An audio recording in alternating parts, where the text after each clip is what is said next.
Let's go on this Lloyd shaffeR from Vitriolic Gaming. Just going to be going to commentary here over Inferno. This is a match of our ESCA invite. Actually, our first win this season. It was the third week. Actually, I'm sorry, it was the second week. It was the third match. We're playing push gaming on Inferno. We're starting T side. We had an unfortunate match right before this where I'm a little afraid they probably watched. But what we're going to do here on our pistol is the same thing that we just did to the other team. I have a feeling they kind of watched it. Basically what we're going to do is we're just going to bait out nades. I'm going to send one person to a spot and I'm going to go up middle. And what I'm going to do here, my objective is just to get these nades out of their hands. That way when we do hit, what we're planning on here is arch, they don't have as many nades. Now see, I wasted 2 there. So I thought maybe all their nades would be gone. And then I get hit with another nade here in a second, which is pretty rough actually. I took a little more damage than I'd like to, but I did draw at least 3 nades at A site, so it was pretty successful. Now what we're going to do here is we're going to actually wrap arch, and then we're going to wrap arch all the way into A site. Most teams usually either do a split on A or they'll hit a split on B. Not a whole lot of teams do a split arch, but I feel it isolates this guy over here, so that's what we're doing. So we did isolate the guy. However, he was set up for it perfectly. And they also had a guy pit that was looking there as well. So they got a couple entry kills on us that kind of hurt us. And then he just keeps getting entry kills. So basically their CT setup was set up perfectly for how we played. I probably should have changed it up after our first match. Kind of a downfall when you play right before you're supposed to play your match. Basically what we're going to do here on an eco is I kind of like to keep the momentum rolling. I don't like to do a whole lot of slow strats on ecos. A lot of people will try and just do deagle up and pick off. If we do that, I kind of feel like my guys work a lot off of momentum and morale. And if we do it really, really slow, we kind of get down on ourselves. So as you'll see here, I kind of send everyone off just to kind of see how they're doing, just to bait the nades out so that we can have a chance to just rush somewhere. You're going to see us bait the nades a lot. So I think that's an important part of T side on this map. And then we're all just going to try and rush together. If we get that kill on that guy before he kills all of us, we might have had a chance at the round. Other than that, I mean, that was pretty much it. Wasn't anything special. This round, as you can see our money, we have pretty decent money. We're not going to be too op heavy on this map. I'll op and P1 will op.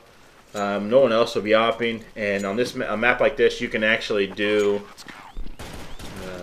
Galeals if we have to. So we're going to go ahead and get a couple deagles. And we're going to buy it just because we're pretty confident that we can pick these guys off from where we're going. Now you see he's peeking B. One thing I always like to do, I like to push B back, because if there's one guy holding B, that means they can have 4 at the other side at A.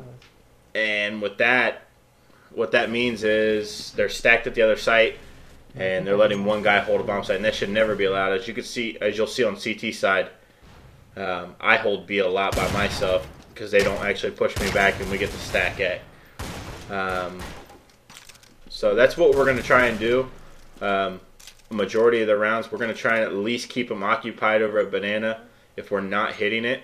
Also, we have a strat that we run that is kind of imperative that we take banana from them so that we can throw smokes to A. One other thing you're going to notice, I call A and B completely opposite of what the radar calls it.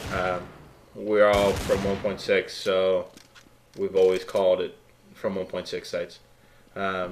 Now, as you can see, this was a lot different than what I explained at the beginning. We did a slow pick strat here just because, to be honest with you, we're really confident in winning this match against these guys.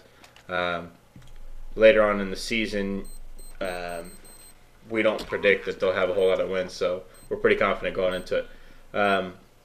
So we pick up Deegs there, and then we basically just work around. As you can see, there was no real strat called there. I just had everyone go everywhere and pick whatever you could. We got the bomb down. We killed 4 of them. And we should have had that. If you see on the radar up the top left-hand corner, you'll see that shaffeR had low health. We actually probably should have had that round. But they had a lot of FAMASs, and they had a lot of deaths. So we have plenty of money. We got the bomb planted twice. We're going to go ahead and gun up. I'm going to op. P1's usually going to have an op. And we're probably going to start off with our fast A strat here. They set up just to counter it because they've seen it. Basically what happens is I have my guys smoke out middle. I go up middle. I flash for him to come janitor. And then I flash arch side. And they come out quick janitor and quick halls. It's a really fast strat, and it's an in-your-face kind of deal. That's kind of how we play Inferno because most teams set up for a push. And they play counter flashes a lot. However, they did push halls this time, and they pushed janitor, which kind of hurt us. Normally, that's a good thing for us because we get those entries. We weren't prepared for it. So they stopped that strat pretty easily. So now we're back on an eco. As you can see, we still have pretty good money. A lot of the AKers will probably go ahead and get deagles. I don't like on other maps for people to get deagles. So we're going to go ahead and actually buy. Since, like I said, it is a close range match. We're going to go ahead and get AKs. Not going to worry too much about ops. And we're going to run, as you can see, just our basic default. We're pushing B back, making sure that they have to be in sight, playing with 2 people. And then our A guys are pushing them back to stop those pushes from halls and janitor. And then we're going to set up to run an actual strat. I'm going to leave bomb in middle in case I decide to go A or B with it. And then basically we just work into right here. We just do a boost just to see if he's playing back halls. He's not. I always, as you can see, I move my crosshair around like that because if I can't see him on my screen, a lot of times in Counter-Strike on Source, you'll be able to actually scroll over their name, and then their name will come up on your screen, or it'll come up on radar. So that's why I do that. And then Trey and I here are just going to do a B fake. We're going to flash it a couple times. We're not actually going to engage them, really. We did draw out their flashes, so they may have called for backup. So what we're going to do is we're going to instantly fall back, and we're going to go up A, hoping that the arch guy went ahead and rotated. We flashed arch. They're going to fake it, rotate back, and now we're going to come back B because we drew out their flashbangs. It may seem a little complicated. Basically what we did was we just drew out their flashbangs so that we could rush it and keep them rotating and keep them guessing. shaffeR gets 2 entry kills there. He probably shouldn't have got on us. Maybe 1. We missed a lot of shots just rushing in. But as you can see, the strat actually worked. We didn't die while being blind at all. So that's basically the whole idea of that strat. If they outshoot us, I can live with that. But if they kill us when we're blind, that just means that we didn't do our job as far as trying to draw out their nades and trying to outshoot them. So we get the bomb down, and it comes down to a 2-on-2, and ends up being a 1-on-1, and the guy just actually beats us in a 1-on-1. So as you see, we're starting off a little slow here. It's 5-0. We keep getting the bomb down, so we're able to AK armor. So we're going to keep buying. Like I said, we're not too discouraged at this point in time. Our CT side's extremely strong, but our T side's actually extremely strong as well. So we're going to set up for that exact same strat I was telling you about before of a fast A, except we're going to do it slower. They're going to do the exact same positions. There's going to be 2 janitor, 2 halls, and I'm going to smoke off their halls right here. That smoke is going to land on top of the truck, and it's going to cover their balcony so that they can actually come out of halls. And then I'm going to flash their moto right over that wall there, so that in case there's an opera, which we know Weebs is usually there. So now, as you can see on my radar in the top left-hand corner, we have all 4 of our guys that were in the site. 1 got picked off, and I can watch our flank right here. There's going to be 1, I believe, that flanks, and I'm going to kill him, and then basically we just narrow it down from there. Now it's just plant and hold your spots. You got another chance. Good. And I get one here, and then our teammate sees him on radar on the top left-hand corner that he's arch, so I'm just going to kind of push over. He's got an op. I don't want him to try and save it. And then we get our first round. Now, one thing that you got to realize here is it was 5-0. It's now 5-1. It looks like it's in their favor a lot. However, we've killed them a lot. It's been down to a 1-on-1, a 2-on-2, situations like that. So I'm going to call an anti-eco here because they could be pretty broke. And we know they do usually run 2 ops for our own weebs. So I'm going to run an anti-eco, which is just me in middle. Basically just flashing banana to stop a push. Now I see a smoke there, which usually means that they're not saving. So we're going to go into basically a similar strat to what we just did. But it turns out that they actually are saving. He pushes down B, I call it. There's another one. One person's going to come and flash over this wall for me so I can actually peek him and push him back. And then we're actually going to push him back here at B. He keeps peeking to try and... Basically, what that does is tell us that he's the only one there. So I'm going to have my team fall back. And we're just going to kind of wait for them to push into us and get antsy since they only have deagles or USPs. And then I'm going to slow walk B. We're going to move right back into our default strat. There's still 40 seconds, plenty of time. As soon as we get this entry kill here, I'm going to go ahead and clear it from my team. As you can see, the bomb's still way behind. After I just see her I'm just going to go ahead and make sure they're not doing anything crazy. And then our team's going to come in and plant. And now we know they're saving. Well, they've been saving this round, so we know he's either got a gun and he's probably going to try and save it, or he doesn't have one and he's going to rush and get a gun just like he just did. So we know that guy, the last guy, has a gun, probably saving. We're not 100% sure though. But now we hear him coming up mid to banana, and then there's one that was also up main, right by Jim. Fairly simple. Like I said, that was an eco on their part. We lost a lot more guns actually than we should have because of the bomb exploding, which was good on their part. They made it so that when they attacked at the end, whether they killed us or not, the bomb blew up and killed us and took our guns. So I'm going to go ahead and op back up here. We're going to run right up into our default setup, our default pick setup to stop a push. I'm going to push banana back quick. Basically, I'm just spotting up for him to peek here. Now, it's not really a smart spot because if they double nade or triple nade from that back arch on the left-hand side, I could have been dead. But like I said, I had a pretty good spawn. I would just prefer to go up there and try and get a pick.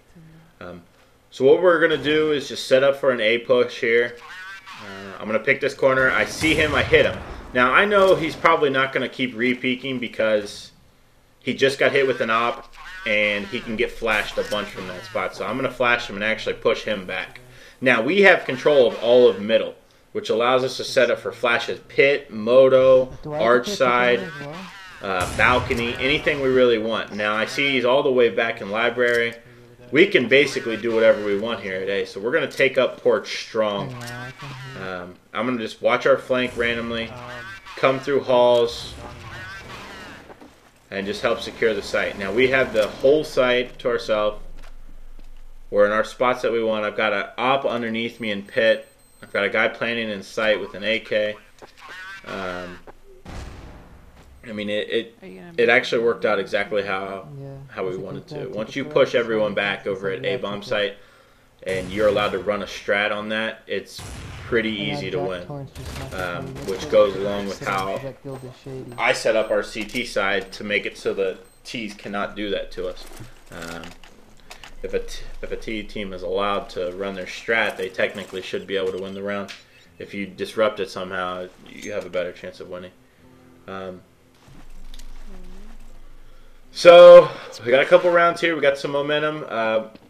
We got to be prepared of another save because every round they buy and they have an op, they should be saving the next round if they lose it. So I'm just going to play really passive here by myself in case I die. They only have one gun and I'll be able to call it.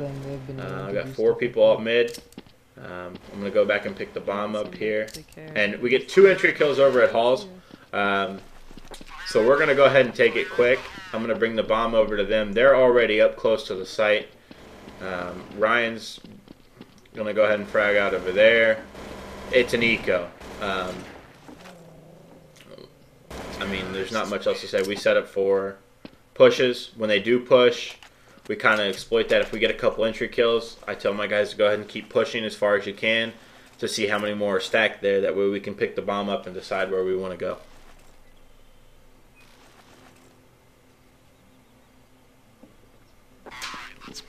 So, got a pretty good spawn. I'm going to rush up mid. We're going to run a similar strat to what we've been running. Nothing completely out of order. 4 alt mid, 1 middle. Now I'm going to flash up mid and take mid right now, because he's always been playing at that corner there, so there's no reason for me not to just spot up on it for right now. But it doesn't look like he's playing there, so we're thinking maybe they're pushing B or saving even again. So we're going to go ahead and try and take banana. Now there's a smoke there. Usually means that there's just 1 guy there. They usually throw 2 just to kind of delay somebody and make it so that they waste nades on it. Now what you see here, this is a smoke that we throw. I have 2 of us throw it from here.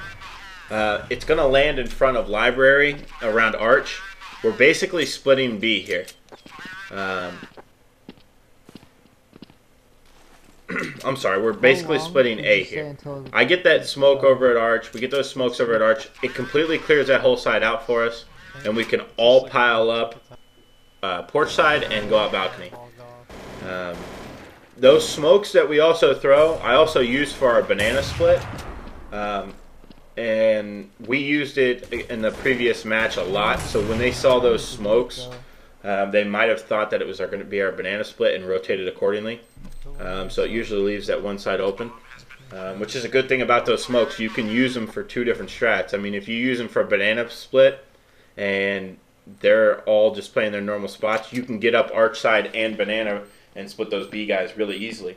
And if you do that correctly one time, the next time you throw them, they're going to over-rotate a little bit to try and stop it, and then you can go A on them, and it'll actually catch them out of position. So I think that's what actually happened on that one. They over-rotated to those smokes, and we just controlled A. So it'll set up for the next time that we actually throw those smokes, we can actually do a banana split on it. So as you see, it's 5 to 5 now. Not a whole lot's going to change this half as far as what we're going to do. We're out playing them to the max right now as far as entry kills, playing together. The bombs all going to the same spot where we get the entry kills. So we're going to keep doing the same stuff over and over. Now you see they're getting a little different. He picked middle that round. As you can see why now, it's because he pushed bench. So as you can see, they're getting a little different in what they're trying to do, which means that they're trying to completely stop what we're doing, which means we're doing a pretty good job of it. So we're just going to do exactly what they don't want, and that's the exact same thing. We're going to go ahead, and actually the one thing we're going to change up here is the bomb's going to come B, because we've been going A a lot, so I know there's only one person here at B because we got to pick over at A. So we're just going to take B and hope that we can kill this one guy that's here. We smoke spawn because if they do, we know they do have an op because he picked middle. If he's playing spawn, he shouldn't be a factor. We can just focus all of our energy on the site.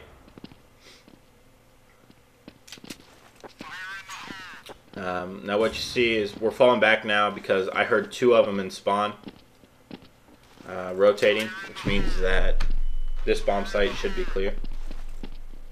So we're just going to take it together. Most important thing is once you get down a couple kills or your team gets down and you're running with 3 people, you kind of want to stay together as much as possible. If you have the man advantage, you should use it as much as possible as far as staying together rather than If it's a 4-on-1 situation and you go 1-on-1 with that guy every time, it's not an advantage for you at all, actually. So it's really important for every team to use that. I know a lot of the times we'll lose rounds because we don't use it. We just don't pay attention to it. The item was intended to go to me. Please transfer the item from Nani to me. Thanks. I look forward to. So as you see, what they're doing now is they're just recycling that op that they had. One person died, the other one picked it up and tried to get exit kills with it. He got a few. Your mic's above your head. And now we're up 6-5. As you can see, our money situation is actually really well. He's got about 88, which means he can buy for the next 2 rounds without having to save if we lose both rounds. So we're pretty money set for the rest of this half. There's only about 4 rounds left. So judging we don't lose the next 3, we should be able to buy from here on out. As you can see, we're doing the same exact thing. One thing I will mention that I do a little different than everyone else is when I run up middle, I throw that flash over that wall instead of throwing it to the side of it, just because it exposes myself less. That's what this Jack Torrance guy thinks. Now, I just blatantly miss here. I think I was blind. It's hard to tell in the demo, but when that flash comes over there, you're usually blind at logs, so I was just trying to get a shot off, and he happened to jump over it and actually shot me right before I could move. So it was a nice play on his part. That's actually how I play B a lot. But what we're going to do now is we're going to exploit it. There's a bad peek on our part right there. But we know that they're holding it with one person because he peeked out and got an entry kill. As you can see, somehow he keeps running away from us, and my guys are just chasing him one by one, giving him a chance to get a couple easy kills. One important thing is that we didn't do there, especially precision, with an op. When you go to peek a corner with an op, you should never strafe out to peek it. You should always jump, and a lot of people jump crouch because it glitches the model out a little bit, makes it a little harder to hit if you're an opper. And our guys all strafed around every corner to peek that op and gave it the easiest shot possible. He didn't make one difficult shot there except the one on me, and it wasn't even that difficult. It was a timed shot. So that's an important thing to do. We're going to do our fast A here because we know they have an op over at B. He's going to be a slow rotate. We have one person go halls and one person go janitor. Basically, they're doing our fast A right now without us. They're getting the entry kills. And then we're going to catch a rotate here. He's at car with the op. We're not even going to mess with him.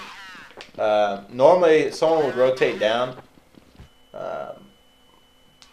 But I think he's planning on saving at this point. So he's not even planning on rotating. Basically what we did there, I know you couldn't see it. Our fast A is we have 2 people smoke over mid.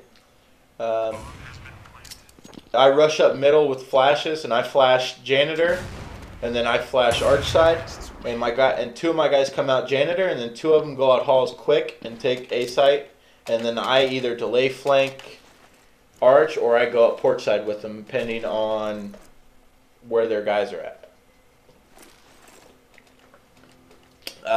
But what we did there was I did a fake. We knew that they knew that strat that we were going to run, so I sent one person to each spot, and then we were going to go banana. However, we did get the entry kills, so there was no need to throw the fake. So now we're just going to kind of play for an anti-eco. As you can see, I used the same stuff in middle this entire time. That wall that I just threw that flash over is a key wall because you could throw flashes mid and banana over that same wall without being seen from either one. In case some people don't know that. So we're just going to slow work middle here. They're giving it to us again. It's not worked out for them in the past. I'm not sure why they're still doing it. But as you can see, he's trying to play it by himself, but they're not crossfiring it. If they're not crossfiring it, they're allowing us to peek them one by one. which is bad on their part, and I can get up our side and wait for a rotate. So moral of the story on that is, if you're a CT, if you're going to peek middle, you need to have a teammate there with you, or you need to push by yourself with a flash. If you allow us to come up and peek you at one side 3-on-1, you're going to lose that battle just about every time. And then his teammate hiding in a closet over there peeked us after we had killed him, and then it was 3-on-1 in his situation. So it's not really good on his part. We're going to go our fast A here. I'm going to go up arch really quick. I'm sorry, I'm going to go up porch really quick. And actually, I just heard him there. It wasn't anything that was planned or anything. I just heard him run there. So I just run up. And this round, I mean, I get a couple entries, and I'm just going to run around here. Really dumb on my part. I should reload my AK and go on, but at this point I'm kind of going on momentum, and I'm like, oh, I'm going to kill this last guy with a deagle. And I actually had a bet going on with my teammates that I would get this last kill with a deagle, so I was searching. I was in search mode completely. And I hear him, and there he is.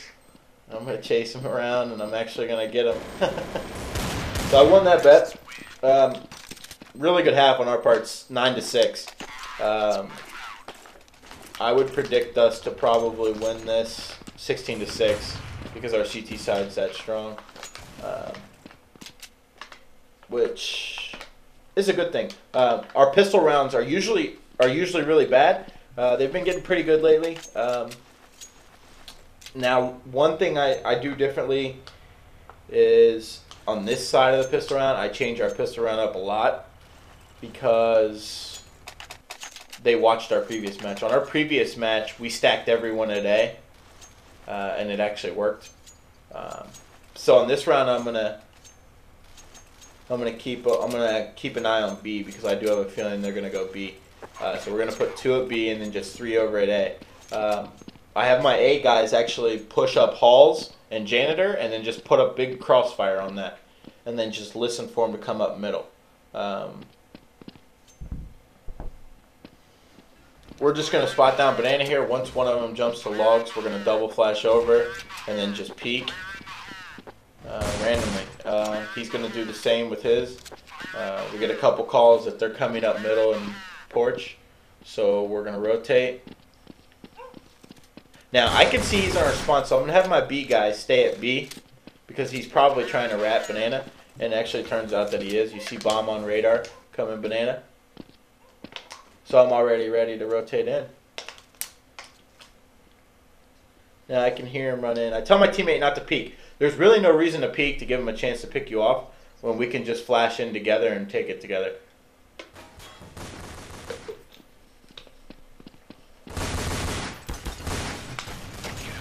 So that was actually decent teamwork on our part. It was a bad call by someone that called him janitor.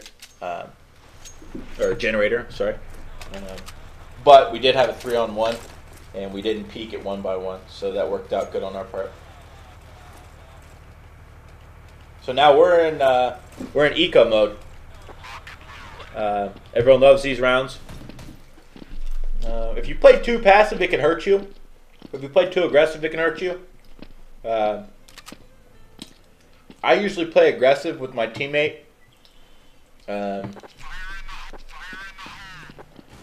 Just because I would rather push somebody and them get a 1D on me than me get flashed and him having to kill me while I'm blind. So that's just preference on my part. But you never want to push by yourself, no matter what. Most important thing is to make sure your teammate's there to actually have your back. Now they went all mid that round, so I'm going to expect something B because they didn't get any leeway over there. So we're going to set up with counter flashes and nades here. I'm just going to peek the corner. And as I can see, I saw a couple in there. I'm going to pre-nade it. He pre-nades it. We get a kill.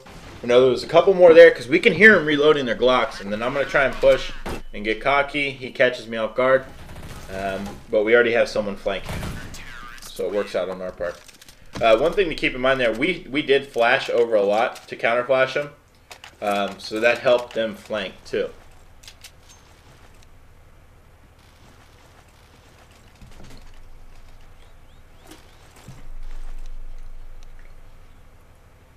So now we're going to buy up.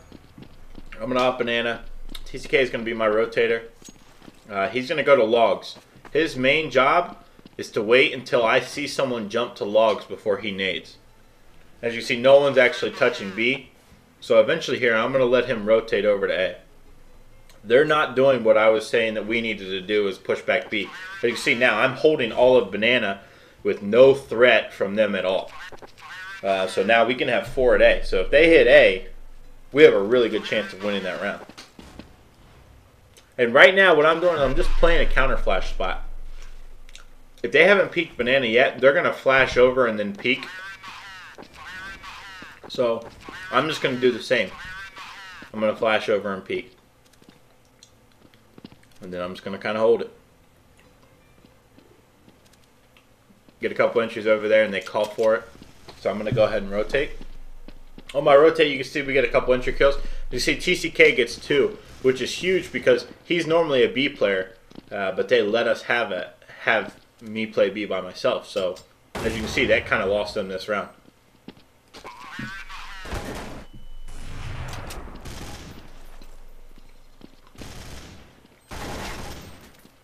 They also had a TK on that round too, which hurt them. But if they push us back at B with smokes and flashes, TCK's over at B with me, and there's only 3 there, and then you're talking probably a 4-on-2 situation in their advantage. So it's just a small difference. It makes a big difference in the long run. So we're gonna prepare for an eco here. Same way we do it before. He's going to get a little aggressive. I'm going to be there with backup. They don't eco. They buy.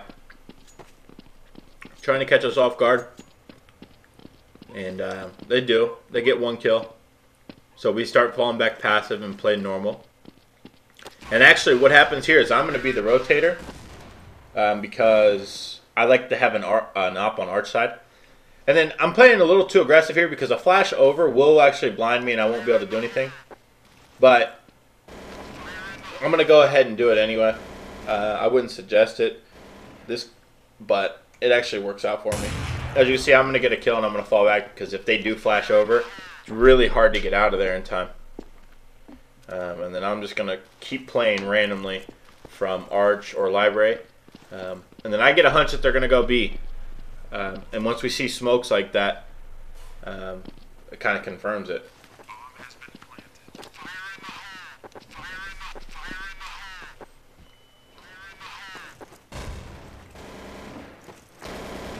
Do a pretty nice retake there. One thing to notice about the retake was TCK fell back in B. He played from construction, which allowed us to know that they were only in the site or banana. So when we retook from banana, construction, and main entrance, we could get flashes from all areas. I got a flash over the wall. TCK had a flash from spools. And Ryan and Brandon had a flash from banana. So there's no spot in that site where they couldn't have been blind. So that worked out great on our part. As you can see, I'm just going to do the same thing. And they allow me to do it. They allow me to hold banana by myself. Now, the reason I hold this angle right here is because if someone comes up ramp this late, they don't walk up. They usually jump up. So I aim for that jump. And if they just try and pick me, I usually can reaction down to them to pick before they pick me. So I just aim for this jump. Now, if I see a flash over, I can kind of get out of there in time because I'm on top of the car. It's still a little risky because if he flashes over and kills me before I get to the corner, it's in trouble for my team. But like I said, I don't have a whole lot of faith that they'll do that. Whew, excuse me. So as you can see, we still have everyone over at A. I'm going to hold B. And then Forevero's here, knowing that I'm holding it. Like I said, this isn't the way you should play CT side. But if they allow you to play it, go ahead. I mean, by all means, if you can have one person hold a site and 4 dedicated to the other one, you need to. So we need one more round for the win. Now, see, I smoke off site here just because I was going to have TCK sit in it. He decided to go ahead and push.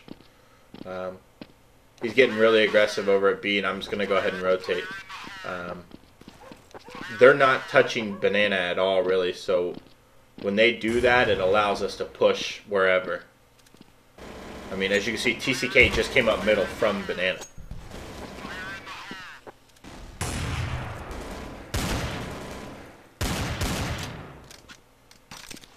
And then we know where this guy is here. And that's it. I'd like to thank you for watching. If you got any questions, feel free to comment on the commentary. I'll try to get back to it as soon as I can. Thanks.